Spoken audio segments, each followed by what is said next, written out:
अच्छा जी, आज का हमारा लेक्चर बड़ा डिफरेंट सा होगा।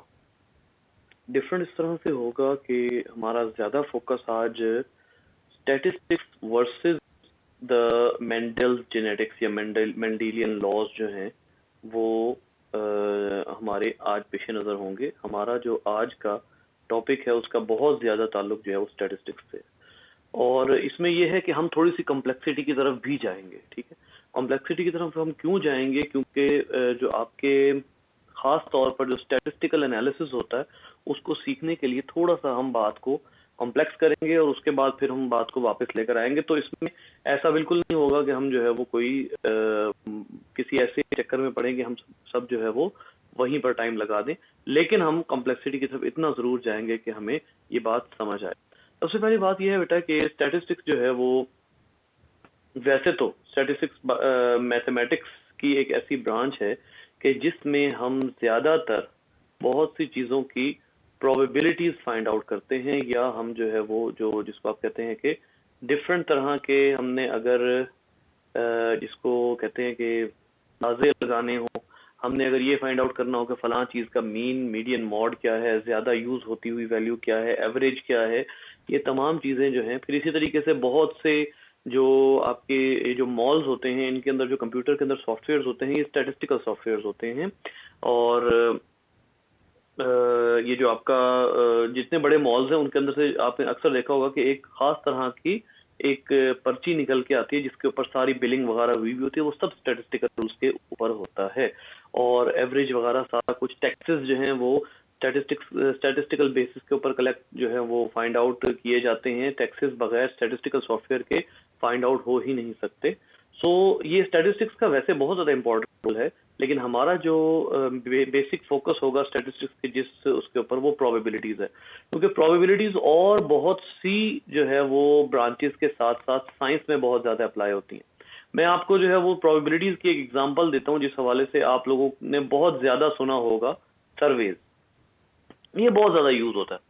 स्टैटिस्टिक्स के जो सर्वेज होते हैं, स्टैटिस्टिकल जो यूज होता है उसमें सर्वेज में बहुत ज्यादा स्टैटिस्टिक्स का यूज होता है। और आपको जो आमतौर पे बहुत ऑथेंटिक पेजेस से या फेक न्यूज वो जो है वो यहीं से स्टार्ट होती मिलेंगी एक हालिया सर्वे के मुताबिक।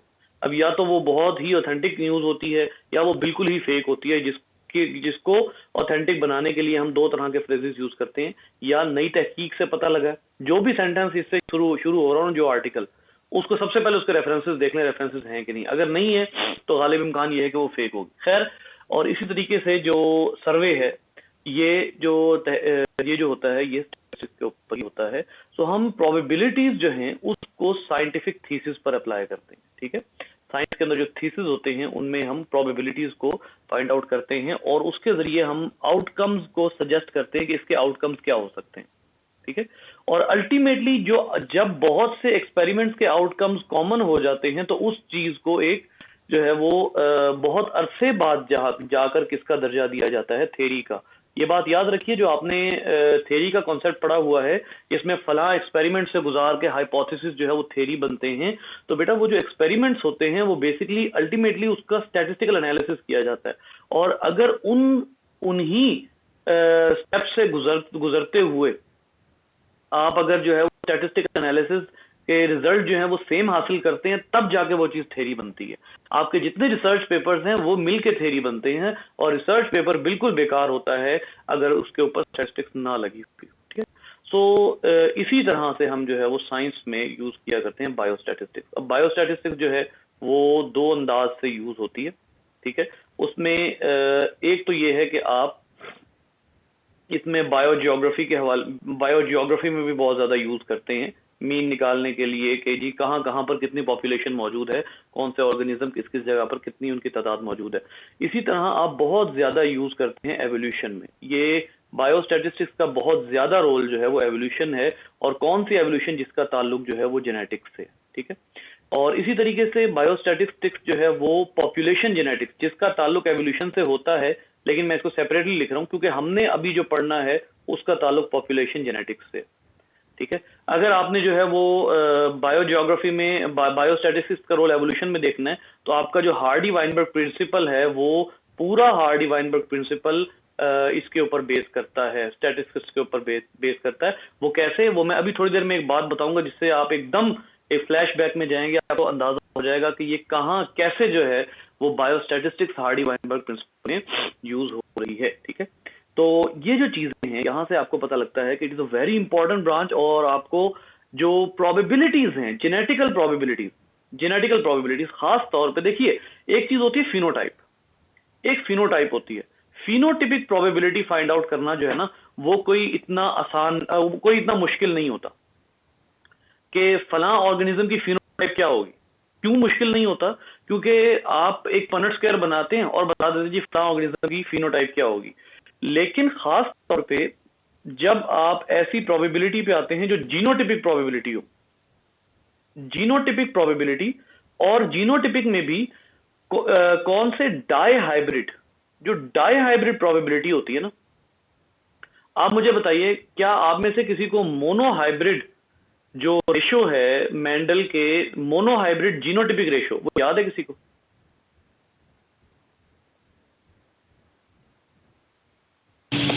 सर 1:2:1। 1:1, ठीक है। लेकिन क्या आप लोगों को इस टेबल की रेशो किसी को याद है, या किसी ने कभी आपको निकाल कर दिखाई हो इस टेबल की रेशो? इस टेबल की जीनोटिपिक रेशो किसी ने निकाल के दिखाई है आज तक? इस टेबल की जीनोटिपिक रेशो आपको प्रोबेबिलिटी से निकालनी आती है, ये जो आप प्रोबेबिलिटी के रूल्स यहां पर अप्लाई करते हैं। ठीक है, तो पहले हम आसान से फिर मुश्किल की तरफ जाएंगे, और इस बात का इम्कान है कि ये जो टेबल मैंने आपको अभी शो करवाया है डाई हाइब्रिड क्रॉस का, इसकी जीनोटिपिक रेशो जो है वो आज ना निकाल सके, क्योंकि मैंने स्टैटिस्टिकली कुछ बातें बतानी है, तो इस वजह से जो है वो हो सकता है हम डिले हो जाए। खैर, प्रोबेबिलिटीज के हवाले से सबसे पहली बात तो ये बेटा कि जो प्रोबेबिलिटी है वो उसका जो सबसे बेहतरीन फॉर्मूला होता है वो होता है P+Q=1। इसको भी यहां पर छोड़िए, सबसे पहले एक चीज होती है जिसको आप कहते हैं प्रोबेबिलिटी स्केल। प्रोबेबिलिटी स्केल क्या होता है? प्रोबेबिलिटी स्केल एक ऐसी चीज है, एक मिनट, प्रोबेबिलिटी स्केल जिसमें एक चीज के होने और ना होने का इम्कान जो है वो बताया जाता है। और ये जो प्रोबेबिलिटी स्केल होता है ये 0 से लेकर 1 तक होता है। जिस चीज के होने का इम्कान होने का इम्कान भरपूर होता है वो 1 है, और जिस चीज के होने का इम्कान जो है वो 0 होता है या नहीं होता वो 0 है। ठीक है, इसके दरमियान में आप जो है वो प्रोबेबिलिटी निकालते हैं, और आप अक्सर देखें आपके जो अल्टीमेटली जो आंसर आ रहे होते हैं ना आपके, वो जो स्टैटिस्टिकल जो आपके होते हैं, उसमें जो आपके आंसर आ रहे होते हैं स्टैटिस्टिकल एक्सपेरिमेंट में, वो 0.5, 0.6, 0.7 समथिंग आ रहे होते हैं। उसका मतलब क्या होता है? अगर वो किसी चीज के होने का इम्कान 0.7 है तो इसका मतलब ये है कि आपका जो ये जो 0.7 है ये 1 से करीब है, इसका मतलब है फला चीज का इम्कान ज्यादा है। और अगर 0.4, 0.3, 0.2 है तो इसका मतलब है उसका इम्कान कम होता जा रहा है। तो ये जो सिचुएशन है इसमें आप क्या कहेंगे कि बेसिकली जो प्रोबेबिलिटी स्केल है वो आपको बताता है कि किसी चीज के होने का चांस जो है वो कितना होता है। ठीक है, ये एक तरीका है बात को समझाने का। ये जो 0 to 1 वाली बात है ना, ये हम अभी जो है वो अपने उसमें अप्लाई करेंगे। ठीक है, ये हम अभी अप्लाई करेंगे कि किसी भी चीज के 0 to 1 का क्या होने का क्या मतलब है। खैर, यहां से आगे मैं आपको एक और बात बताता हूं कि जो प्रोबेबिलिटी होती है उसमें every probability that occurs, every probability that occurs is known as an event।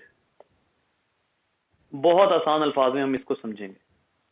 जैसे फॉर एग्जांपल आप कहते हैं कि आपके पास एक कॉइन है, उस कॉइन के एक तरफ हेड है, एक तरफ टेल है, एक तरफ हेड है एक तरफ टेल है। ठीक है, हेड और टेल। अब जरा सोचिए कि अगर आपसे कोई पूछता है कि what are the chances of if you toss a coin, आपने वो कॉइन जो है वो उछाला, वो कॉइन आपने उछाल दिया, कितने चांसेस हैं कि हेड आए और कितने चांसेस हैं कि टेल आए? ये अब आपने जो है ना वो इसका मैं अब आपको जो है वो आंसर करता हूं।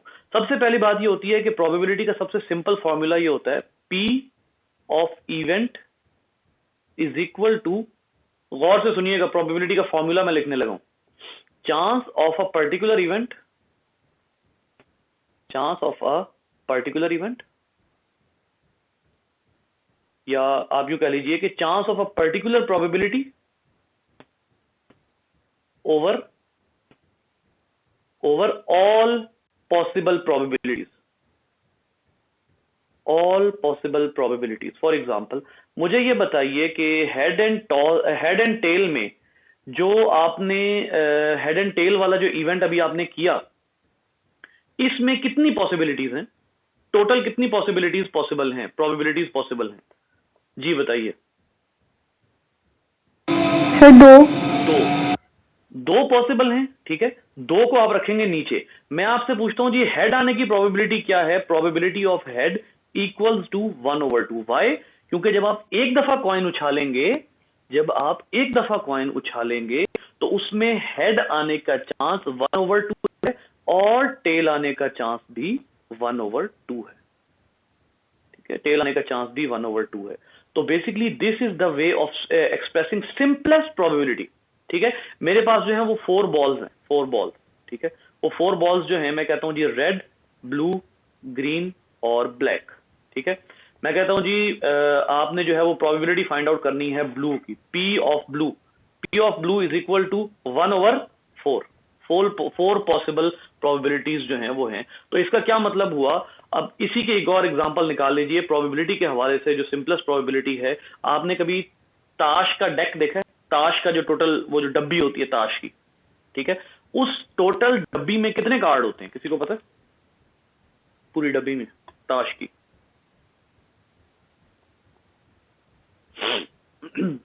हाँ जी बेटा 52 कार्ड होते हैं, 52 कार्ड, ठीक है, इन अ सिंगल डेक। उसको डेक कहते हैं इंग्लिश में, सिंगल डेक। अब ये जो सिंगल डेक है इसमें 52 कार्ड है। मैं कहता हूं जी कि अच्छा चलें, आपका एक और इम्तिहान। आप में से मुझे ये बताइए कि आप में से किस किसने ताश खेली हुई है? ये ताश कोई ऐसी चीज नहीं है, ये जुए में यूज होती है, लेकिन घर पे वैसे खेलने में without any that kind of purpose, gambling के अलावा वैसे खेलने में कोई हर्ज नहीं है। इसको डिस्कस करने में कोई हर्ज नहीं है। मुझे ये बताइए, लिहाजा इसके आंसर अगर आपको आते हैं तो बेझिझक दीजिए, कोई ऐसी बात जजमेंटल बात नहीं है ये। मुझे ये बताइए कि जो ताश होता है, ताश के जो कार्ड होते हैं, उसमें टोटल कितने जो हैं वो एज होते हैं?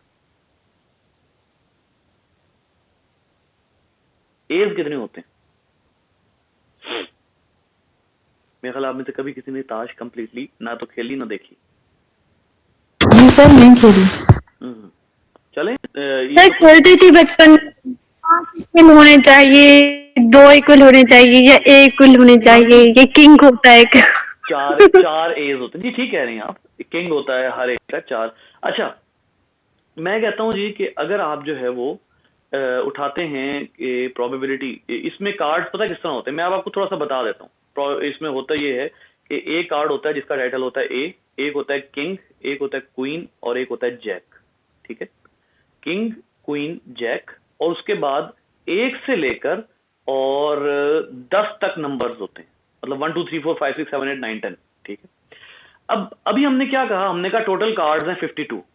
मैं कहता हूं कि जी आप रैंडमली एक कार्ड पिक करें, रैंडमली पिक ए कार्ड, ठीक है। एक कार्ड आपने पिक किया। अब ये टोटल चांस चल रहा है, इस वक्त टोटल चांस चल रहा है। प्रोबेबिलिटी का मतलब होता है chance of an event to occur, कोई इवेंट होने के कितने चांसेस हैं। तो मैं आपसे कहता हूं कि जी अच्छा चल करें कि मुझे ये बताइए कि जो प्रोबेबिलिटी अगर आप लगाते हैं कि आपके पास probability of having a king, अगर आपने एक कार्ड जो है वो उठाया और एक किंग आने के चांस कितने? जी बच्चे,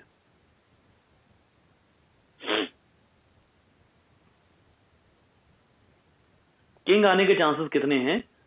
टोटल कितने कार्ड्स हैं? 52। आप कहते हैं 1 out of 52, for example 1 out of 52। वैसे ये प्रोबेबिलिटी गलत है, लेकिन मैं आपको 1 आउट ऑफ 52 इसलिए बता रहा हूं क्योंकि आप लोगों को कार्ड्स का उस तरह अंदाजा नहीं, इसलिए मैं आप लोगों को 1 आउट ऑफ 52 बता रहा हूं। इसकी एक्चुअल प्रोबेबिलिटी पता कितनी है? इसकी एक्चुअल प्रोबेबिलिटी बनती है 4 आउट ऑफ 52, ठीक है, क्योंकि 4 किंग्स होते हैं इसमें। लेकिन फिलहाल इसको ऐसे कर लीजिए कि आपने रैंडमली एक कार्ड उठाया और किंग आने के चांसेस आपके पास 1 आउट ऑफ 52 है। इसका क्या मतलब है?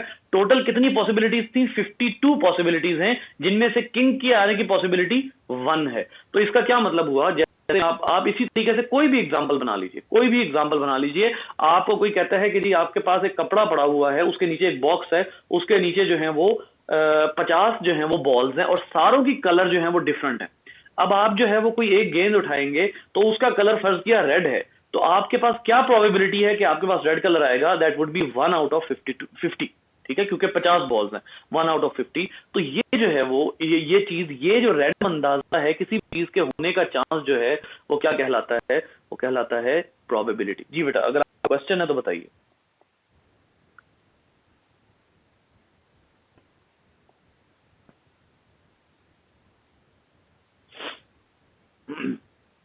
सर सर जो हमारा प्रोबेबिलिटी का वो निकलता है, अगर 0.2 0.3 जितना भी है वो आउट ऑफ 1 होगा ना?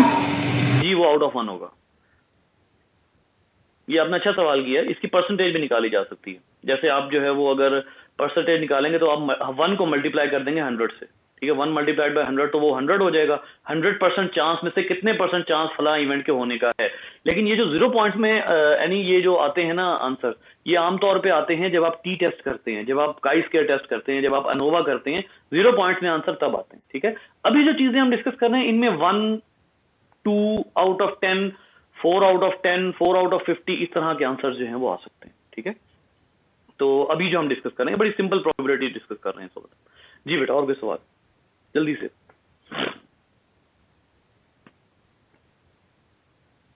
एंड बेटा उसको हुदा को मैसेज करें, उसको कहें कि वो किसी भी तरह अगर आ सकती है तो आए, ताकि साथ साथ क्वेश्चनिंग वगैरह हो जाए। जी अच्छा जी, इसके बाद आ गया जी, ये तो हो गया टोटल आपके पास के कॉन्सेप्ट ऑफ प्रोबेबिलिटी। अब प्रोबेबिलिटी जो है वो 2 तरह की होती है, वैसे तो कई तरह की होती है, लेकिन चलें इसको हम डिस्कस करते हैं। मैं गलत लिख दिया हूँ, काफी ज्यादा स्पेलिंग लिख दिया हूँ इसके।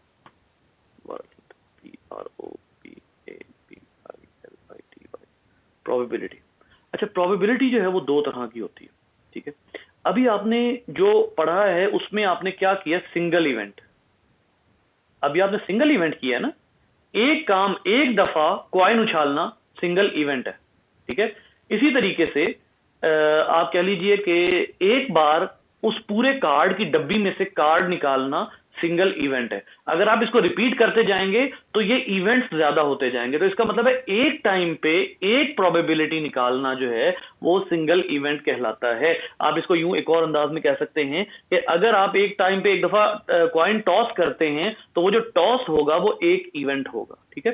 तो फर्ज किया कि अभी जो है वो आप क्या कर रहे हैं, आपने प्रोबेबिलिटी निकाली है कि एक इवेंट जब होगा तो उसकी प्रोबेबिलिटी कैसे निकालते हैं। फॉर एग्जाम्पल आप कहते हैं जी हाँ, आप एक टाइम पे मल्टीपल इवेंट्स परफॉर्म करते हैं, मल्टीपल इवेंट्स, ठीक है। मल्टीपल इवेंट्स में 2-3 सूरतें हो सकती हैं। पहला, रिपीट द फर्स्ट इवेंट। पहला तो ये है कि आप पहले ही इवेंट को बार बार रिपीट करते जाएं। पहले इवेंट को बार बार रिपीट करने का मतलब क्या है? जैसे मैंने अभी आपको बताया, आपने कॉइन टॉस किया, एक इवेंट, दोबारा किया, उसी इवेंट को रिपीट कर दिया, फिर दोबारा किया, उसी इवेंट को तीसरी बार रिपीट कर दिया। तो एक तरीका प्रोबेबिलिटी में मल्टीपल इवेंट्स लाने का ये। दूसरा तरीका प्रोबेबिलिटी में क्या होता है कि आप मल्टीपल इवेंट्स में 2 events occurring side by side, 2 events occurring side by side, यानी प्रोबेबिलिटी में मल्टीपल इवेंट्स का तरीका ये होता है 2 events occurring side by side at the same time, at the same time. यानी कि आप 2 इवेंट परफॉर्म करें सेम टाइम और सेम जो है वो उसके लिए सेम नेचर के, सेम टाइम और सेम नेचर के एक्सपेरिमेंट साइड बाय साइड करें। एग्जांपल इसके देता हूं, आपके पास कॉइन ए और कॉइन बी है, 2 कॉइन्स हैं, उन दोनों को एक टाइम पे उछालते हैं आप, ठीक है। दोनों में क्या यूज हो रहा है? कॉइन यूज हो रहा है, ठीक है। दोनों आप कॉइन यूज करते हैं, दोनों इवेंट्स को आप साइड बाय साइड जब परफॉर्म करेंगे तो ऐसी सूरत में क्या होगा कि ये दोनों इवेंट्स जो हैं वो एक ही टाइम पर हो रहे हैं, एक ही नेचर के हैं, लेकिन इसका जो आउटकम है, इसका जो भी आउटकम होगा वो कॉइन बी वाले आउटकम पे असरअंदाज नहीं होगा। फॉर एग्जाम्पल, इसको बड़ी सिंपली कहते हैं, सिंपल जो है वो बड़ी इसकी जो है ना वो हम डिपिक्शन करते हैं। कॉइन ए आपने उछाला, आप कहते हैं जी पी ऑफ हेड जो है, इसमें प्रोबेबिलिटी हेड आने की प्रोबेबिलिटी वो क्या है, 1/2। आपने जो है वो एक दफा परफॉर्म किया, 1/2 जो है वो हेड आने की प्रोबेबिलिटी। इसमें क्या है, हेड आने की प्रोबेबिलिटी इसमें कितनी है, इस इवेंट में भी हेड आने की प्रोबेबिलिटी 1/2 है। क्या इसका जो रिजल्ट है उसने इसके ऊपर इफेक्ट डाला? नहीं। जब आप दो एक्सपेरिमेंट परफॉर्म करें जो सेम नेचर के एक्सपेरिमेंट हो और उन दोनों के आउटकम्स एक दूसरे के ऊपर असर ना डालें, तो ऐसे इवेंट को आप क्या कहते हैं, ऐसे इवेंट को कहा जाता है इंडिपेंडेंट प्रोबेबिलिटी। इंडिपेंडेंट प्रोबेबिलिटी ये होती है कि जब आप एक ही नेचर का एक्सपेरिमेंट एक ही टाइम पे साइड बाय साइड परफॉर्म करें और दोनों एक दूसरे को इफेक्ट ना डाल रहे हों। एग्जांपल इसकी एक और ले लेते हैं। आपके पास दो जो है वो डब्बे हैं, दोनों डब्बों में 10-10 बॉल्स हैं, ठीक है। आप एक से एक बॉल उठाते हैं, दूसरे से दूसरा बॉल उठाते हैं, दोनों की जो प्रोबेबिलिटी है उसमें दोनों ने एक दूसरे को बिल्कुल भी डिस्टर्ब नहीं किया। जब दोनों की जो प्रोबेबिलिटी है वो एक दूसरे को डिस्टर्ब नहीं करेगी तो इसको आप कहेंगे इंडिपेंडेंट इवेंट, ठीक है। दोनों में चीज सेम यूज हुई है, नेचर सेम है। जब नेचर सेम हो और वो दोनों जो हैं वो एक दूसरे की रिजल्ट के ऊपर असर ना डालते हो तो उसको इंडिपेंडेंट इवेंट कहते हैं। एग्जांपल एक और ले लेते हैं। एक और एग्जांपल ये है कि आप इसमें क्या एग्जांपल लेंगे, कोई अपनी तरफ से कोई एग्जांपल बनाते हैं कि आपके सामने जो है वो पेन पड़े हुए हैं, 4 पेन पड़े हुए हैं, डिफरेंट ब्रांड्स हैं, उनके 4 पेन पड़े हुए हैं, ठीक है। आप जो है वो आंखें बंद करते हैं और उसके बाद आप एक पेन सेलेक्ट कर लेते हैं। अब क्या चांस है कि आप कौन से ब्रांड का कौन सा पेन उठाएंगे? जैसे आपके पास कौन से ब्रांड्स हैं, SP10 है, ठीक है, और डॉलर के एक दो और ब्रांड्स हैं, ठीक है। अब क्या है, आपने 2 डब्बे रखे, मार्कर्स पे कर लें, 4 मार्कर्स हैं आपके पास, रेड, ब्लू, ग्रीन, ब्लैक, 4 तरह के मार्कर्स हैं। एक सेट इधर है, एक सेट इधर है। मैं कहता हूं जी मैं एक मार्कर इधर से उठा लेता हूं आंखें बंद करके, एक मार्कर मैं इधर से उठा लेता हूं आंखें बंद करके।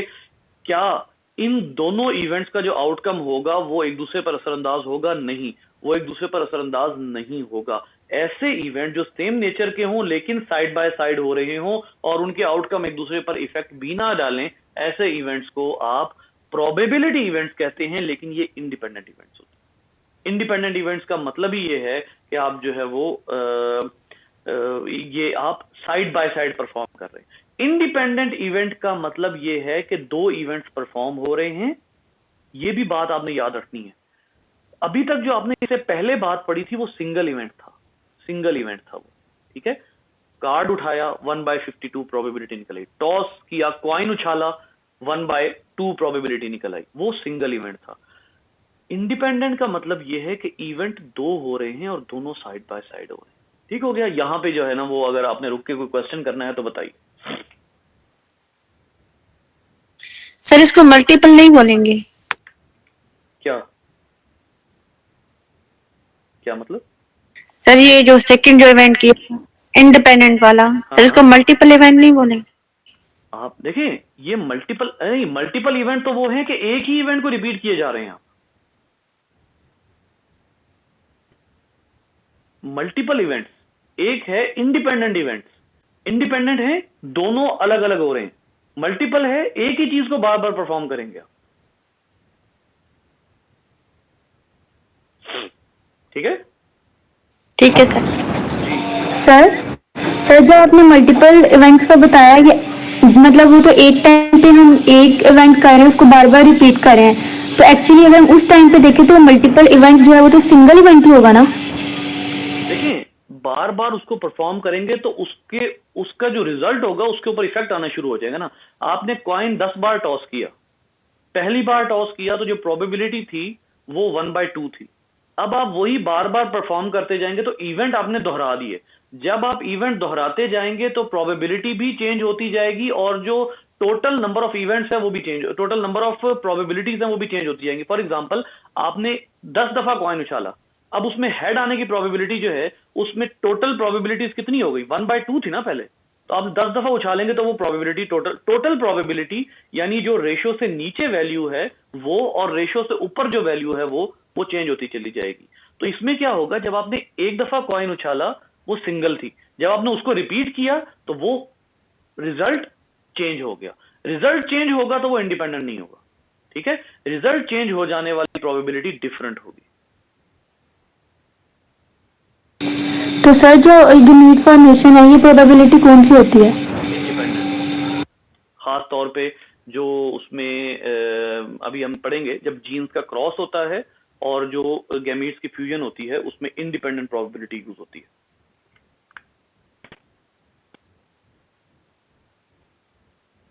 जी और कोई सवाल? किसके मैसेज आए हैं? अच्छा जी, अच्छा जी, यहाँ से आगे अब हम चलते हैं कि इंडिपेंडेंट इवेंट्स, ऐसे इवेंट्स जो कि साइड बाय साइड हो रहे हैं, सेम नेचर के। अच्छा, इसके बाद आ जाइए कि जैसे आप कहते हैं मेंडेलियन लॉ। मेंडल का आपने लॉ पढ़ा था, Mendel's law of independent assortment. Independent assortment में आपने ये पढ़ा था कि जो दो इवेंट्स हैं वो, या आप कह लीजिए कि दो जो जीन्स हैं उनके एलील्स एक दूसरे के ऊपर डिपेंड नहीं कर रहे होते, ठीक है। अब इसमें एक तो बात ये है बेटा कि आपका जो आप Mendel's law of independent assortment में जब आप प्रोबेबिलिटी लगाते हैं ना, तो प्रोबेबिलिटी आप दो चीजों पे लगाते हैं, दो अंदाज से आप मेंडल्स के लॉज पे प्रोबेबिलिटी लगाते हैं। एक प्रोबेबिलिटी होती है कि जब आप कहते हैं कि फिनोटिपिक प्रोबेबिलिटी, ठीक है, फिनोटिपिक प्रोबेबिलिटी। फिनोटिपिक प्रोबेबिलिटी ये है कि आप सिंगल इवेंट्स को, फिनोटिपिक प्रोबेबिलिटी सिंगल इवेंट्स को आप जो है वो मल्टीप्लाई कर देते हैं। मैं भी आपको जो है वो इस बात को क्लियर करता हूं। फॉर एग्जांपल मैं आपको जो है वो दो इवेंट्स की बात बताता हूं, सीड शेप और सीड कलर। ये दो इवेंट्स हैं, ठीक है, दो इवेंट्स हैं। और ये जो सीड शेप और सीड कलर हैं, इनमें आपको मोनोहाइब्रिड रेशियो दोनों की पता है। राउंड की सीड शेप में जो राउंड की प्रोबेबिलिटी है वो है 3, और सीड शेप में जो रिंकल की प्रोबेबिलिटी है वो है 1। ये आपको बहुत अच्छे तरीके से पता है बेटा, मैं फिनोटिपिक रेशियो की बात कर रहा हूं, मुझे इसको एक्सप्लेन करने की जरूरत नहीं है। सीड कलर में जो येलो यानी डोमिनेंट की प्रोबेबिलिटी है वो क्या है, 3, और इसी तरीके से सीड कलर में जो ग्रीन की प्रोबेबिलिटी है वो है 1। अब सबसे पहले तो मुझे एक बात का जवाब दीजिए, क्या ये दो इवेंट्स एक साथ हो सकते हैं? जैसे सीड शेप में आपने क्या कहा, सीड शेप में आपने कहा कि डोमिनेंट है राउंड, राउंड के साथ येलो हो सकता है? क्या ये दो इवेंट साथ साथ हो सकते हैं? जी सर। जी सर। अगर ये दो इवेंट साथ साथ हो सकते हैं तो क्या ये एक दूसरे के रिजल्ट पे इफेक्ट डाल रहे हैं? No sir. नहीं डाल रहे। ये कौन सा इवेंट हुआ फिर? इंडिपेंडेंट। ये इंडिपेंडेंट इवेंट है। राउंड, एक सीड का राउंड होना और एक सीड का येलो होना, ये एक ही टाइम पर पॉसिबल है, ये इवेंट एक ही टाइम पर होता है, लेकिन ना राउंड होना येलो पे इफेक्ट डालता है और ना येलो होना राउंड पे इफेक्ट डालता है। तो ऐसी सूरत में जब दो इवेंट साथ साथ हो रहे हों और दोनों एक साथ पॉसिबल भी हों, एक तो है ना कि एक चीज एक साथ पॉसिबल ही नहीं है, एक चीज एक साथ, जैसे मैं कहता हूं जी राउंड और रिंकल एक ही सीड में जमा ही नहीं हो सकते, वो तो इम्पॉसिबल है, ठीक है। एक ये है कि दो इवेंट्स हैं, वो दोनों साथ साथ हो भी सकते हैं, एक ही टाइम पर हो भी सकते हैं, लेकिन वो दोनों एक दूसरे की नेचर के ऊपर, एक दूसरे के रिजल्ट के ऊपर इफेक्ट नहीं डालते, तो इसका मतलब है वो इंडिपेंडेंट इवेंट्स हैं। तो जब भी ऐसा होता है कि आपके पास दो ऐसे इवेंट्स हो रहे हों और वो दोनों एक दूसरे के, बजाहिर वो दोनों बड़े डिफरेंट लगें, जैसे राउंड और येलो, इनका कोई आपस में ताल्लुक नहीं बनता, इनका आपस में कोई ताल्लुक नहीं बनता। क्यों? राउंड शेप से ताल्लुक रखता है, येलो जो है वो उसके साथ ताल्लुक रखता है, लेकिन ये दोनों जो कलर के साथ, ये दोनों एक टाइम पर हो सकते हैं और दोनों एक दूसरे के ऊपर इफेक्ट नहीं डालते, तो ये इंडिपेंडेंट इवेंट हो गए। और इंडिपेंडेंट इवेंट्स जो हैं उनकी टोटल प्रोबेबिलिटी फाइंड आउट करने का एक तरीका होता है। उससे पहले मैं आपको एक बात और बता देता हूं, वो बात अपने ज़हन में रखिएगा बेटा। याद रखिए, जब भी दो इंडिपेंडेंट इवेंट होते हैं, जब भी स्टैटिस्टिक्स में दो इंडिपेंडेंट इवेंट होते हैं, तो हम क्या करते हैं, हम उनका कलेक्टिव प्रोबेबिलिटी निकालते हैं। जैसे दो इवेंट्स एक साथ हो रहे हैं तो हम क्या करते हैं, हम उनकी कलेक्टिव प्रोबेबिलिटी निकालते हैं। कलेक्टिव प्रोबेबिलिटी हम क्या निकालते हैं, for example P of head in A। अब जब दो इवेंट्स एक साथ हों और वो इंडिपेंडेंट हों तो उनकी कलेक्टिव प्रोबेबिलिटी निकालने का तरीका ये होता है कि आप उन दोनों को आपस में मल्टीप्लाई कर देते हैं। दोबारा सुनिए, इसका जब आपके पास दो इवेंट हो और वो दोनों इंडिपेंडेंट हो यानी एक साथ हो सकें लेकिन एक दूसरे की प्रोडक्ट्स पे असर ना डालें तो उनकी कलेक्टिव प्रोबेबिलिटी निकालने का तरीका ये होता है कि आप उन दोनों इवेंट्स को क्या कर देते हैं, आप उन दोनों इवेंट्स को मल्टीप्लाई कर देते हैं। ये स्टैटिस्टिक्स का रूल है, P of head in event B and P of head in event A। जी, P of head in event A क्या है 1/2 multiplied by P of head in event B क्या है 1/2। तो इसका क्या मतलब हुआ, टोटल प्रोबेबिलिटी क्या हो गई दोनों की, अगर आपने दोनों का कलेक्टिव प्रोबेबिलिटी निकाली तो 1/4। अब यहां पर क्या हुआ, ये वही बात है जो अभी थोड़ी देर पहले आप लोगों ने भी पूछी थी कि सर अगर हम पहला ही इवेंट रिपीट करते जाएं तो क्या होगा।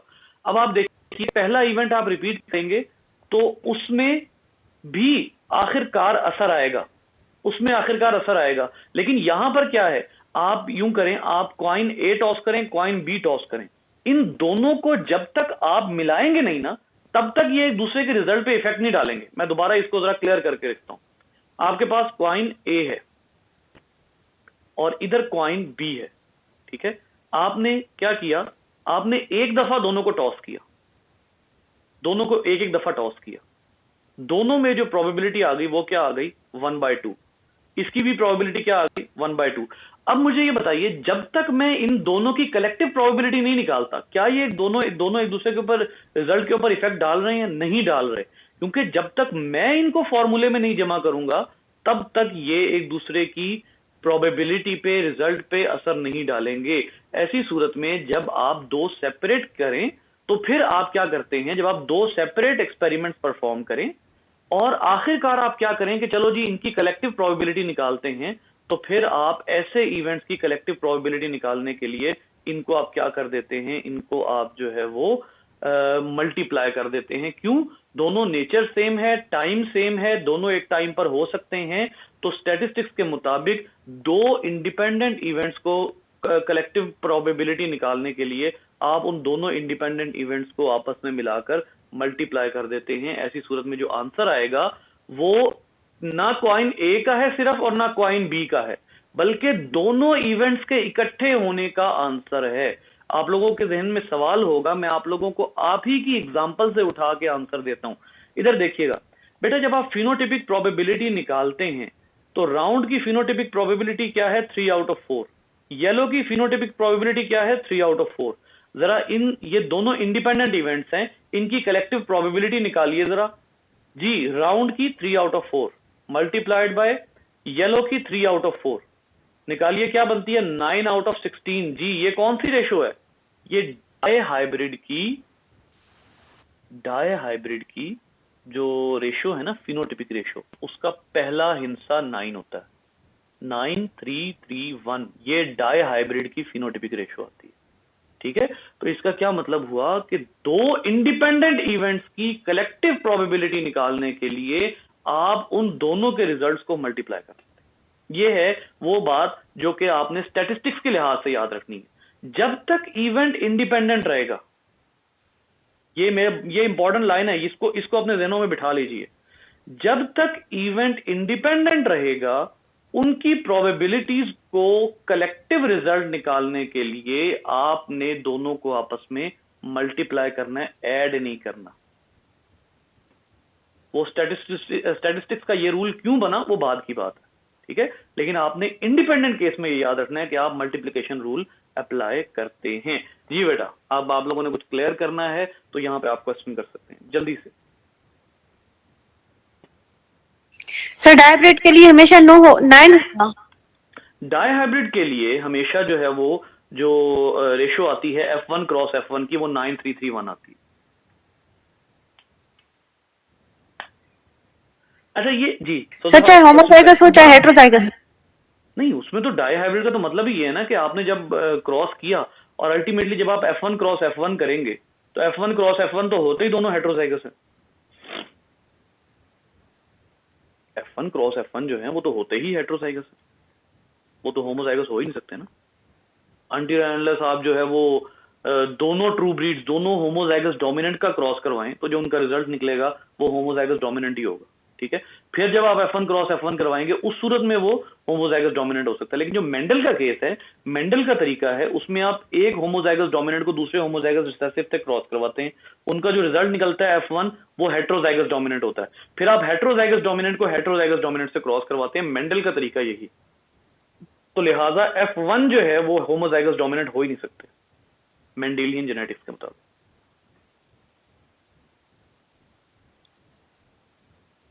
जी बच्चे, ये समझ आया मल्टीप्लिकेशन रूल?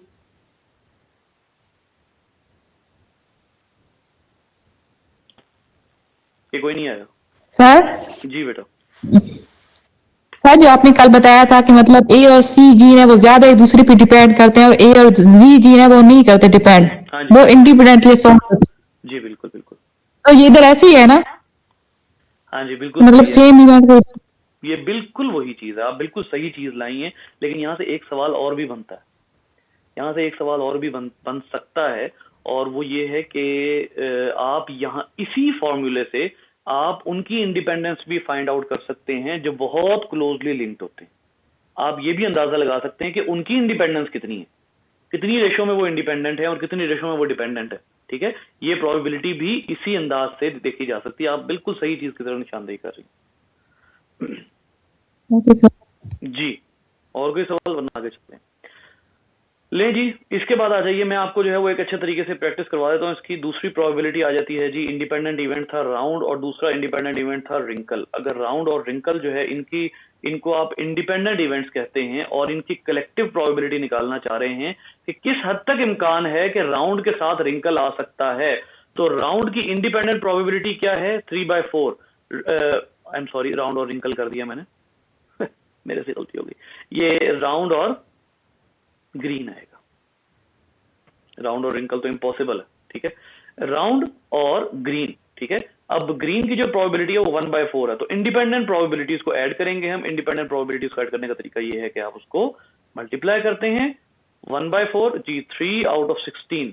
दूसरा हिस्सा वही आ गया जो मेंडेलियन जेनेटिक्स का था, फिनोटिपिक रेशो। अब इसी तरीके से आप रिंकल येलो कर लीजिए, रिंकल येलो।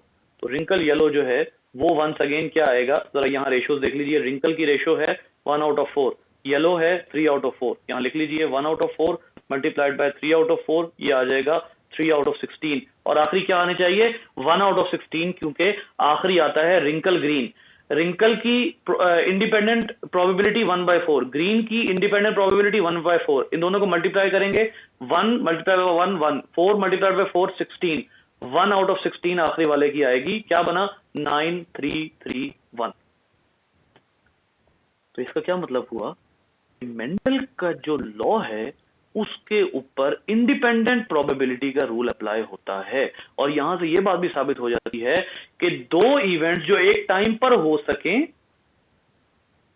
लेकिन वो एक दूसरे के ऊपर असरअंदाज ना हो रहे हों एक दूसरे के रिजल्ट के ऊपर, उनकी फाइनल प्रोबेबिलिटी या कलेक्टिव प्रोबेबिलिटी निकालने के लिए आप मल्टीप्लिकेशन रूल अप्लाई करते हैं। ये तो हो गई बात फिनोटिपिक प्रोबेबिलिटी की। What about genotypic probability? अब जरा यहां पे देखिएगा, इसको यहीं पर स्टॉप करते हैं, जीनोटिपिक प्रोबेबिलिटी की बात करते हैं। जीनोटिपिक प्रोबेबिलिटी जो है उसके हवाले से जरा थोड़ी सी गुफ्तगू कर लेते हैं। असल में ना, मैं आप लोगों को एक बात बताऊं, मैं आप लोगों को स्टैटिस्टिक्स की बेसिस पढ़ाए बगैर एक ऐसी चीज समझा रहा हूं जो कि आप में से बहुत से लोगों को अगर पढ़ी भी है तो उसके ऊपर होल्ड नहीं है, ठीक है।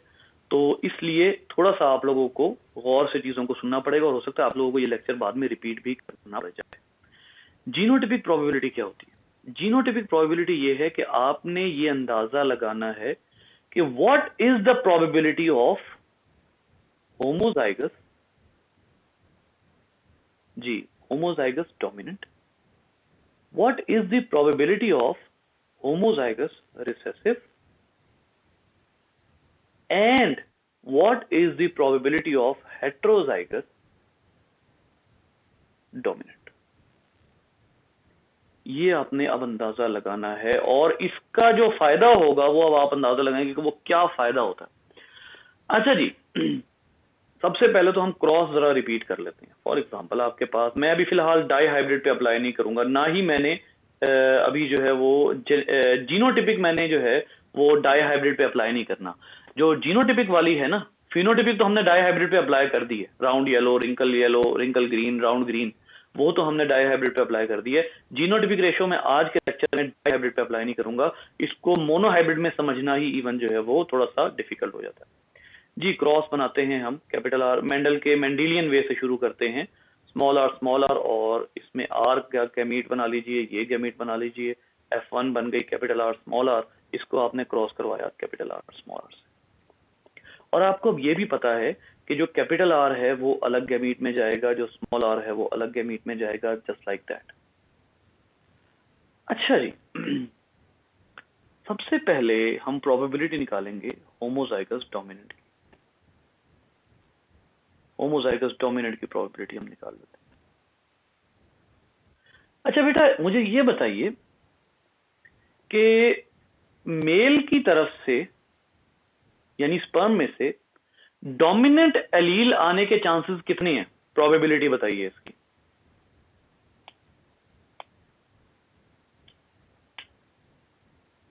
फॉर एग्जांपल मैं सर 1/2। जी बिल्कुल, मेल ये, फीमेल ये।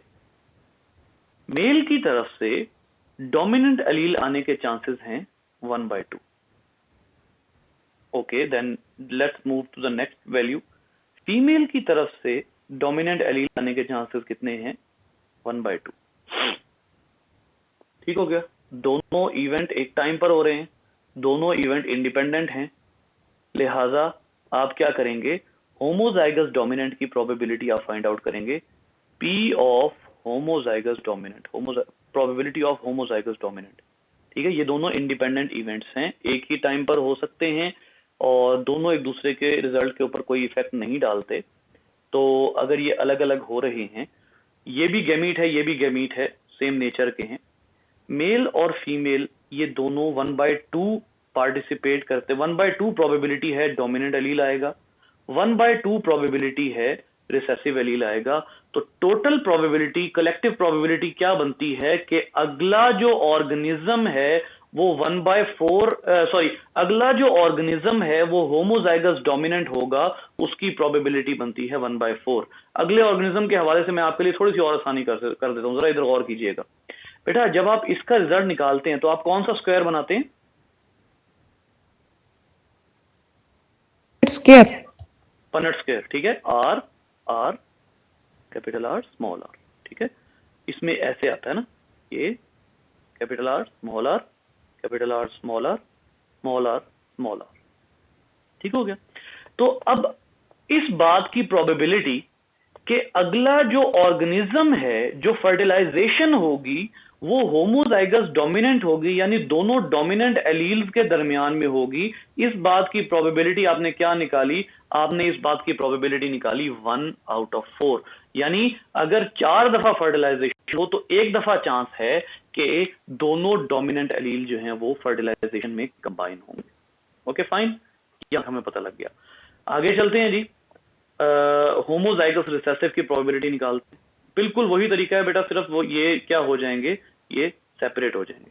चलें, मैं आपको यहां पर डायरेक्ट कर लेते हैं, P ऑफ होमो आर। ले जी, P ऑफ होमो आर में हाँ जी, रिसेसिव एलील मेल की तरफ से आने के चांसेस कितने हैं? 1/4। ओह, रिसेसिव एलील मेल की तरफ आने मेल के चांसेस 1/2 हैं। ये देखें, ये मेल है ना, तो ये दो तरह के वो गैमीट बना रहा है, तो दोनों तरह के गैमीट्स में से रिसेसिव में कितने चांसेस हैं? 1/2 है ना, दो तरह के बना रहा है ये। ठीक है, तो 1/2 नहीं, टोटल नहीं, अभी फिलहाल मेल की बात करेंगे हम। ठीक है, अच्छा जी, उसके बाद आ जाइए फीमेल। फीमेल में जो रिसेसिव एलील है वो आने के चांसेस वंस अगेन 1/2, तो 1/4। इसका क्या मतलब हुआ कि हमें इंडिपेंडेंट प्रोबेबिलिटी मालूम करने के लिए स्टैटिस्टिक्स क्या बताती है? चार क्यों रह गए? कौन था? अक्सर थी। जो इंडिपेंडेंट प्रोबेबिलिटी है वो हमें क्या बताती है? इंडिपेंडेंट प्रोबेबिलिटी हमें ये बताती है कि जो इस क्रॉस में यानी हेट्रोजाइगस के क्रॉस में जो होमोजाइगस रिसेसिव एलील्स के फर्टिलाइज होने का चांस जो है वो 1 आउट ऑफ 4 है। ठीक है, ये दोनों इंडिपेंडेंट इवेंट्स हैं और अगर इनके कलेक्टिव रिजल्ट निकालेंगे यानी दोनों को मिला देंगे तो दोनों को मिलाने के बाद दोनों के इकट्ठे मिलने का चांस जो है वो 1 आउट ऑफ 4 है, यानी होमोजाइगस रिसेसिव होने का चांस अगले ऑर्गेनिज्म का 1 आउट ऑफ 4। अब आ जाइए जी हेट्रोजाइगस डोमिनेंट। जी बेटा यहां पीछे तक समझ आ गया तो फिर आगे चलते हैं, जरा क्वेश्चंस अगर आपके हैं तो बोलिए।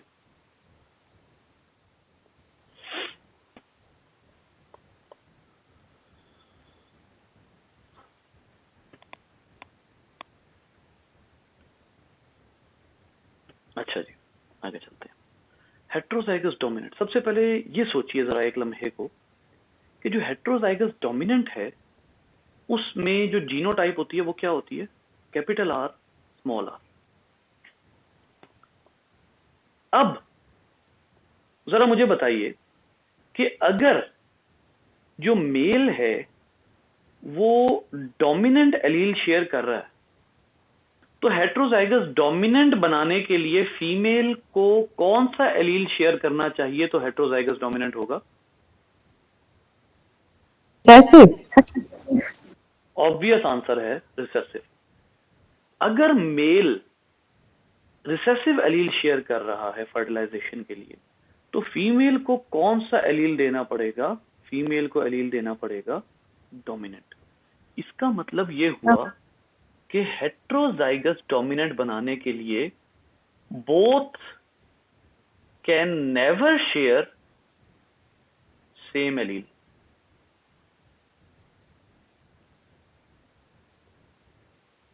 दोनों सेम एलील शेयर नहीं कर सकते। क्या बनाने के लिए? हेट्रोजाइगस डोमिनेंट बनाने के लिए। ये तो काम खराब हो गया। काम कैसे खराब हुआ? इंडिपेंडेंट में दो सेम इवेंट एक टाइम पर हो रहे होते थे। अब यहां पर हमारी मजबूरी बन गई है कि हम दो सेम इवेंट नहीं कर सकते, हमें एक इवेंट इधर करना है, उससे डिफरेंट इवेंट इधर परफॉर्म करना। यानी हेट्रोजाइगस डोमिनेंट बनाने के लिए मुझे एक ही डोमिनेंट चाहिए और एक ही रिसेसिव चाहिए। मुझे दोनों तरफ से ना डोमिनेंट चाहिए ना ही दोनों तरफ से मुझे रिसेसिव चाहिए। मैं हेट्रोजाइगस डोमिनेंट बनाने के लिए जो है वो अलग अलग अलग एलील शेयर करने पर मजबूर हूं। अब यहां आके हमारा कॉन्सेप्ट रुक जाता है इंडिपेंडेंट इवेंट्स का। सेम नेचर के नहीं हो रहे भाई, ये दोनों डिफरेंट है। एक में डोमिनेंट एलील शेयर हो रहा है, एक रिसेसिव एलील शेयर हो रहा है, तो इंडिपेंडेंट तो खत्म हो गई, इंडिपेंडेंस तो खत्म हो गई। मैं बार बार शुरू से बात कर रहा हूं, इवेंट एक तरह का हो, एक टाइम पर परफॉर्म हो और एक दूसरे के रिजल्ट के ऊपर इफेक्ट ना डाले। चलें ये एक दूसरे के रिजल्ट के ऊपर तो इफेक्ट नहीं डाल रहे, लेकिन मसला ये है कि दोनों सेम भी तो नहीं हो रहे। ऐसा इवेंट तो आप चाहते हुए भी एक टाइम पर परफॉर्म ना कर सकें, ऐसा इवेंट जो आप चाहते हुए भी एक टाइम पर परफॉर्म ना कर सकें, ऐसा इवेंट कहलाता है mutually exclusive event.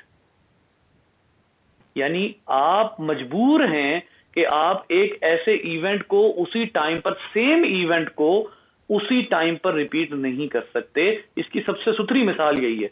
Heterozygous dominant के लिए आप दोनों तरफ से सेम इवेंट परफॉर्म नहीं कर सकते, ना दोनों तरफ से डोमिनेंट ना ला सकते हैं, ना दोनों तरफ से रिसेसिव ला सकते हैं। ऐसी सूरत में आपको दोनों तरफ इवेंट परफॉर्म करना पड़ेगा, और ऐसा इवेंट जिसमें दोनों तरफ डिफरेंट इवेंट परफॉर्म करना पड़े, ऐसी प्रोबेबिलिटी म्यूचुअली एक्सक्लूसिव प्रोबेबिलिटी कहलाती है। ले जी, अब क्या है कि आइए जरा दोबारा हम करते हैं। आपके पास जो है वो टोटल एलील्स कितने हैं बेटा? Capital R small R. Total gametes capital R small R, ये मेल की तरफ से हैं, और फीमेल की तरफ से कैपिटल आर स्मॉल आर, ये दो गैमीट्स हैं। ले जी, अब आइए जरा कि जब आपने म्यूचुअली एक्सक्लूसिव, सबसे पहले तो ये एक प्रोबेबिलिटी बना लेते हैं। आपने क्या कहा कि probability of dominant from male, dominant from male, dominant allele male की तरफ से आने की प्रोबेबिलिटी आपके पास है 1/2। Probability of recessive allele from male, ये भी कितनी है? 1/2। ठीक हो गया। उसके बाद आ जाएगी probability of dominant allele from female, ये भी कितनी है? 1/2। और probability of dominant allele, probability of recessive allele from female, ये भी कितनी है? 1/2। अच्छा जी, इसका क्या मतलब हुआ? इसका मतलब ये हुआ कि अभी आपने इन दोनों का रिजल्ट क्या निकाला है? दोनों, या आप यूं कह लीजिए कि टोटल जो प्रोबेबिलिटी है इन दोनों की मिला के वो कितनी बनेगी? इन दोनों के मिला के प्रोबेबिलिटी बनेगी 1/4। या आप इसको और आसान कर लीजिए। और आसान क्या है कि टोटल एलील्स कितने हैं यहां पर? टोटल गैमीट्स 4 हैं। ठीक है, टोटल गैमीट्स जो हैं वो 4 हैं। मुझे ये बताइए कि इन चारों में से डोमिनेंट आने के चांसेस कितने हैं? चारों को कलेक्टिवली कंसिडर कीजिएगा। चारों में से डोमिनेंट आने के चांसेस कितने हैं? 2/2। 4। जी, 2/4। चारों को कलेक्टिव कंसिडर कर रहे हैं अब हम। मैंने अभी थोड़ी देर पहले यही कहा था कि हम चारों को कलेक्टिव कंसिडर कर रहे हैं। तो चारों को कलेक्टिव कंसिडर करने में जो डोमिनेंट एलील, अगले जो ऑर्गेनिज्म है उसमें डोमिनेंट एलील, आपने अगला ऑर्गेनिज्म ये बनाना है, हेटेरोजाइगस डोमिनेंट बनाना है। इसमें डोमिनेंट एलील दोनों तरफ से जो है वो डोमिनेंट एलील आने का चांस क्या है? 2/4। ठीक है, और रिसेसिव एलील आने का चांस भी क्या है? 2/4 है। ठीक है, तो इससे क्या मतलब निकलता है? इससे ये मतलब निकलता है कि आपका जो हेटेरोजाइगस डोमिनेंट है वो इवेंट, उसकी प्रोबेबिलिटी क्या है? 2/4। वाई? क्योंकि आप दोनों तरफ से एक एक डोमिनेंट शेयर कर सकते हैं। ठीक है, और दोनों तरफ से एक एक रिसेसिव शेयर कर सकते हैं। जब आप दोनों तरफ से एक डोमिनेंट शेयर कर सकते हैं और एक रिसेसिव शेयर कर सकते हैं, तो इस लिहाज से इवेंट्स टोटल या टोटल पॉसिबिलिटीज कितनी हो गई? 4। लेकिन अगर आप इनकी इंडिविजुअल प्रोबेबिलिटीज देखेंगे, डोमिनेंट की इंडिविजुअल प्रोबेबिलिटी 2, रिसेसिव की इंडिविजुअल प्रोबेबिलिटी 2। इसका क्या मतलब हुआ कि जो ये डोमिनेंट एलील है इसकी प्रोबेबिलिटी भी 2/4, इसकी प्रोबेबिलिटी भी 2/4। ठीक है, तो यहां से अब आपको क्या अंदाजा होगा कि जब आप ऐसा इवेंट करते हैं जो म्यूचुअली एक्सक्लूसिव हो, जब आप ऐसा इवेंट करते हैं जो म्यूचुअली एक्सक्लूसिव हो, तो जेनेटिक्स में उसके चांसेस ज्यादा बढ़ जाते हैं। क्यों? क्योंकि जब एक जगह पर हेटेरोजाइगस डोमिनेंट होगा तो वो दोनों एक एक डोमिनेंट शेयर कर सक रहे हैं। जब वो दोनों एक एक डोमिनेंट शेयर कर रहे हैं तो टोटल पॉसिबिलिटीज में से जो चांसेस होंगे डोमिनेंट के वो ज्यादा होंगे। इसको एक और आसान अंदाज से अब हम जो है वो समझेंगे। पहले हमने ये बात समझ ली ना, अब इसको एक और आसान अंदाज से हम समझते हैं। आप कहते हैं कि आपके पास जो है वो dominant allele, dominant allele from male, 1 out of 4। From male आ गया ना, सिर्फ आपने मखसूस कर दिया। ठीक है, पहले आपने मखसूस नहीं किया था। फ्रॉम मेल है तो ये 1/2। ठीक है, उसके बाद रिसेसिव एलील फ्रॉम मेल, ये भी कितना हो गया? मेल आ गया, आपने मखसूस कर दिया तो ये 1 out of 2। ठीक है, इसी तरीके से अब ये दोनों जो हैं ये तो हो गए जैसे आपने अभी थोड़ी देर पहले फाइंड आउट किया ना। मैं आपको एक सिंपल रूल बताता हूं ताकि आसानी हो जाए, क्योंकि यहां पर आगे मुझे भी जो है वो थोड़ी सी डिफिकल्टी हो रही है। म्यूचुअली एक्सक्लूसिव इवेंट का रूल क्या है? यहां से एक बात को सिंप्लीफाई कर लेते हैं। म्यूचुअली एक्सक्लूसिव इवेंट्स का रूल ये है कि जब आपने दो म्यूचुअली एक्सक्लूसिव इवेंट की कलेक्टिव प्रोबेबिलिटी निकालनी होती है, कलेक्टिव प्रोबेबिलिटी आपने निकालनी होती है म्यूचुअली एक्सक्लूसिव एक्सपेरिमेंट्स की, तो आप क्या करते हैं? आप उनकी जो इंडिपेंडेंट इवेंट्स की प्रोबेबिलिटी है उसको ऐड कर देते हैं। Add the probability of independent events. जी, add the probability of independent events,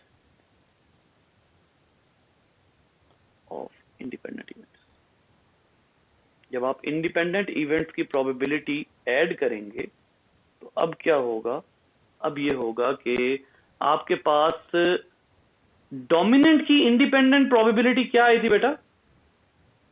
independent probability of dominant, वो क्या आई थी? वो आई थी 1 आउट ऑफ 4, ठीक है, independent probability of dominant.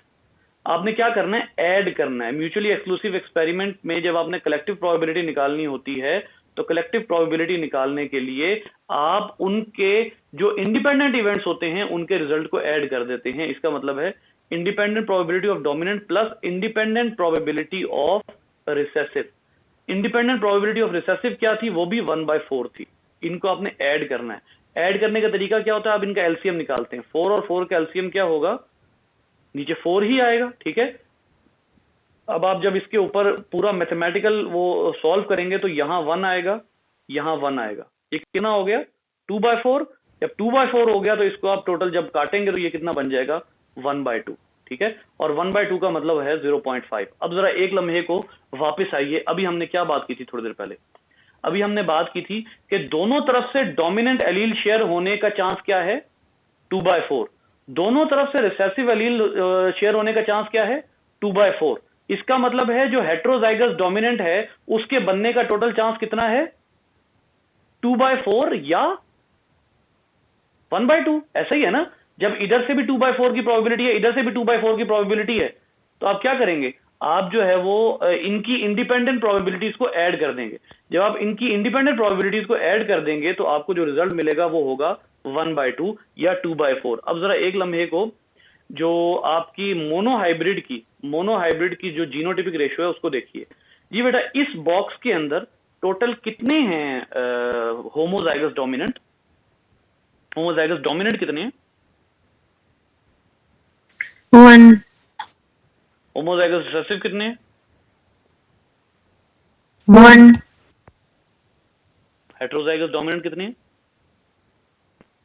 2, 2 out of 4। जो बात यहां समझाने का मकसद है वो ये है कि अगर आपने 2 इवेंट्स करने हैं और वो 2 इवेंट्स ऐसे हैं, जेनेटिक्स की बात हो रही है, वैसे तो जरूरत नहीं है, जेनेटिक्स की बात है कि अगर 2 इवेंट हैं, आपकी मजबूरी है कि वो 2 इवेंट हो रहे हैं, लेकिन ये बात इम्पॉसिबल है कि वो दोनों इवेंट सेम नेचर के हों। ये इम्पॉसिबल है। तो ऐसी सूरत में आप क्या कहेंगे? वो दोनों म्यूचुअली एक्सक्लूसिव हैं, यानी दोनों का कोई ताल्लुक आपस में नहीं है, ठीक है। लेकिन ऐसे चांसेस में आप क्या करते हैं? अगर आप इनकी कलेक्टिव प्रोबेबिलिटी फाइंड आउट करना चाहते हैं तो ऐसी सूरत में आप क्या करते हैं? आप दोनों की कलेक्टिव प्रोबेबिलिटी को फाइंड आउट करने के लिए आप इनकी इंडिपेंडेंट प्रोबेबिलिटीज को ऐड कर देते हैं। जब आप इनकी इंडिपेंडेंट प्रोबेबिलिटीज को ऐड कर देंगे तो इनका जो रिजल्ट आएगा वो असल में म्यूचुअली एक्सक्लूसिव प्रोबेबिलिटी का जो म्यूचुअली एक्सक्लूसिव प्रोबेबिलिटी का रिजल्ट होगा। इंडिपेंडेंट प्रोबेबिलिटी का एडिशन म्यूचुअली एक्सक्लूसिव प्रोबेबिलिटी का रिजल्ट होगा, जो आपने अभी किया, ठीक है। जैसे ये वाला, ये इसकी बात कर रहा हूं, इंडिपेंडेंट प्रोबेबिलिटी ऑफ डोमिनेंट 1/4 ये, और जब आप इन दोनों को ऐड कर देंगे तो फिर वो आ जाएगा 1/2 या 2/4। 1/2 का मतलब है हाफ, ठीक है। अब जरा एक लम्हे को देखिए, मैंने 0.5 लिखा है, आप देखिएगा होमोजाइगस डोमिनेंट, उसके बाद आ जाता है जी हेट्रोजाइगस डोमिनेंट और फिर होमोजाइगस रिसेसिव। जी होमोजाइगस डोमिनेंट की प्रोबेबिलिटी बनी थी 1/4। 1/4 का पॉइंट्स में आंसर क्या आएगा? को बता सकता है? हेट्रोजाइगस होमोजाइगस जो रिसेसिव है इसके भी इंडिपेंडेंट प्रोबेबिलिटी क्या थी? 1/4। इसका भी क्या आंसर आएगा पॉइंट्स में? 0.25, ठीक है। और ये जो हेट्रोजाइगस डोमिनेंट है इसकी क्या प्रोबेबिलिटी आई है? 1/2। इसको जब आप सॉल्व करेंगे तो इसका क्या आंसर आएगा? 0.5। इन सबको सॉल्व कीजिए, क्या आंसर निकलता है?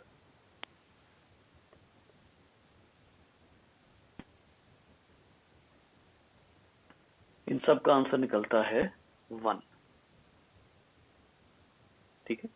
इसमें जो है वो जो चीज है वो ये है कि आपने इसको, मैं एक और अंदाज से समझाता हूँ, मुझे पता है आप लोग जो है वो अभी तक पजल हैं, इसको एक और अंदाज से जो है वो बात को करने की कोशिश करते हैं। ये बेटा आपके पास एक हेट्रोजाइगस डोमिनेंट कॉम्बिनेशन है, जीनोटाइप है। इसमें मेल जो है वो कैपिटल आर शेयर कर सकता है, मेल स्मॉल आर भी शेयर कर सकता है, फीमेल कैपिटल आर शेयर कर सकती है, फीमेल स्मॉल आर शेयर कर सकती है, लेकिन दोनों इकट्ठे एक जैसे शेयर नहीं कर सकते। एक ने इसको शेयर करना है, एक ने इसको शेयर करना है। अब आइए जरा मेल के अंदर इसको एक और बड़े ही जबरदस्त अंदाज समझते हैं अपना। मेल के अंदर इन दोनों में से कोई भी एक आगे जा सकता है, ठीक है। अगर मेल के अंदर इन दोनों में से कोई भी एक आगे जा सकता है तो आर, कैपिटल आर के आने की प्रोबेबिलिटी 1/2, स्मॉल आर के आने की प्रोबेबिलिटी 1/2, ठीक है। और इधर से फीमेल जो है उसकी तरफ से भी कैपिटल आर के आने की प्रोबेबिलिटी 1/2, स्मॉल आर के आने की प्रोबेबिलिटी भी 1/2, ठीक हो गया। अब जब आप इन सब को सबसे पहले तो जो है वो करेंगे आप ऐड, ठीक है। इनको जब आप ऐड करेंगे 2 1 + 1 1 1, ठीक है। ये जो है वो नहीं, ये कुछ गलत हो गया, सॉरी, मैं खुद पजल हो गया, आई एम सॉरी। इसको जो है वो यहीं तक रखते हैं, यहाँ पे आके मैं वो गलत एग्जांपल में चला गया। इसको जो है वो आपने इधर तक ही रखना है। इसको मैं आपको मजीद क्लियर कर दूंगा, कल हमने असल में यही वाला पढ़ना है सारा, ठीक है, म्यूचुअली एक्सक्लूसिव एलिमेंट्स की जीनोटिपिक रेशियो। तो इसको आपने जो है वो यहीं तक रखना है कि जब आप इंडिपेंडेंट प्रोबेबिलिटी ऑफ डोमिनेंट या आपने म्यूचुअली एक्सक्लूसिव एक्सपेरिमेंट्स करने होते हैं तो आप इंडिपेंडेंट प्रोबेबिलिटीज को ऐड कर देते हैं, ठीक है। असल में मैंने इसके लिए एक बड़ी ही सिंपल लाइन सोची थी जो अब मेरे ज़हन से निकल गई है। मैंने बहुत आसान तरीके से इसको समझाने के लिए बड़ी सिंपल सोची थी। तो फिलहाल आपने जो है वो म्यूचुअली एक्सक्लूसिव को इसी तरह ज़हन में रखना है। जी बेटा, क्वेश्चन है तो बताइए।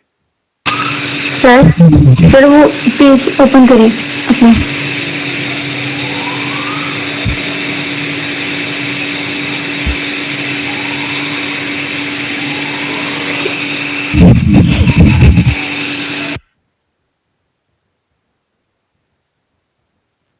पनट स्क्वायर जस्ट क्रॉस लॉ का नीचे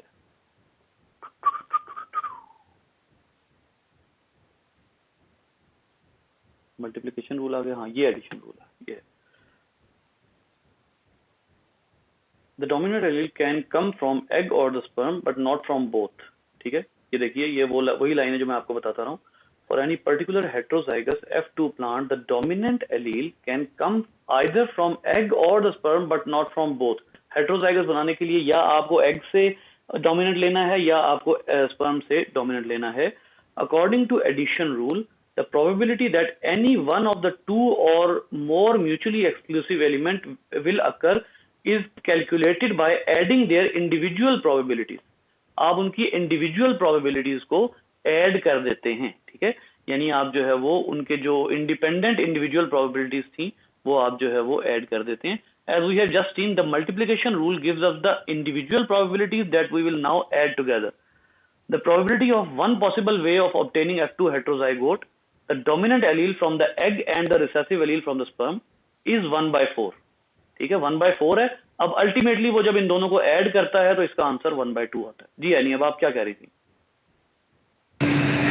सर जो हेट्रोजाइगस डोमिनेंट की हमने जीनोटिपिक ये प्रोबेबिलिटी निकालनी है तो हम लोग होमोजाइगस इंडिपेंडेंट को यानी कि जो आर आ रहा है कैपिटल उसको ऐड करेंगे। हेट्रोजाइगस नहीं सॉरी होमोजाइगस डोमिनेंट और होमोजाइगस रिसेसिव दोनों को हम ऐड करेंगे। लेकिन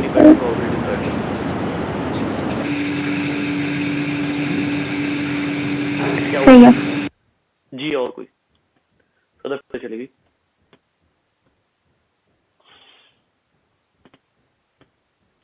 यहाँ पर एक बड़ा जबरदस्त सेंटेंस लिखा हुआ था जिसके जरिए मेरे ज़हन में एक बड़ी इजी बात आ रही थी। ये तो सारी ऊपर की बात है ना, इंडिपेंडेंट इवेंट की, इसको तो साइड पे करते हैं। हाँ, to figure out the probability that an F2 plant from a monohybrid cross will be heterozygous rather than homozygous, यानी हेट्रोजाइगस के बजाय जो होमोजाइगस है वो पता करने के लिए जो है वो स्ट्रगल करने लगे, क्योंकि होमोजाइगस तो आपने निकाल ली ना, 1/4, ठीक। अच्छा, the genotype of F1 is capital R, small r. Segregation in heterozygous plant is like flipping a coin in terms of calculating the probability of each outcome. each egg produced has 1/2 chance of carrying the dominant allele and 1/2 chance of carrying the recessive allele। ये वही चीज है जो हम अभी यहाँ पर बना रहे थे कि जो हर एग है उसके पास 1/2 चांस है डोमिनेंट एलील का। ये देखिए, probability of dominant from female 1/2 chance, probability of recessive from female 1/2 chance, probability of dominant from male इसका भी 1/2 है, probability of recessive from male इसका भी 1/2 है। Same odds apply to each sperm cell produced. बात हो गई। For each particular F2 plant to have wrinkle seed the recessive trait both the egg and sperm that come together must carry R allele. ये वही बातें सारी कि आप जो है वो हेट्रोजाइगस में दोनों सेम एलील इकट्ठे नहीं कर सकते, तो ये म्यूचुअली एक्सक्लूसिव इस वजह से है क्योंकि दोनों सेम को इकट्ठा नहीं किया जा सकता। तो जब दोनों सेम को इकट्ठा नहीं किया जा सकता और दोनों डिफरेंट रखने हैं, हर सूरत में दोनों डिफरेंट इवेंट्स होने चाहिए, तो वो म्यूचुअली एक्सक्लूसिव है। ठीक है, तो म्यूचुअली एक्सक्लूसिव का शॉर्टकट जो उसने बताया वो ये है कि जब भी कोई चीज म्यूचुअली एक्सक्लूसिव हो तो पहले उसकी इंडिपेंडेंट प्रोबेबिलिटी निकालें। ठीक है, और जब आप उसकी इंडिपेंडेंट प्रोबेबिलिटी निकाल लें तो उसके बाद आप उसकी उन इंडिपेंडेंट प्रोबेबिलिटीज को ऐड करके उसकी म्यूचुअली एक्सक्लूसिव प्रोबेबिलिटी उसको जो है वो निकाल लीजिए। इसका एक जो है वो मैं आपको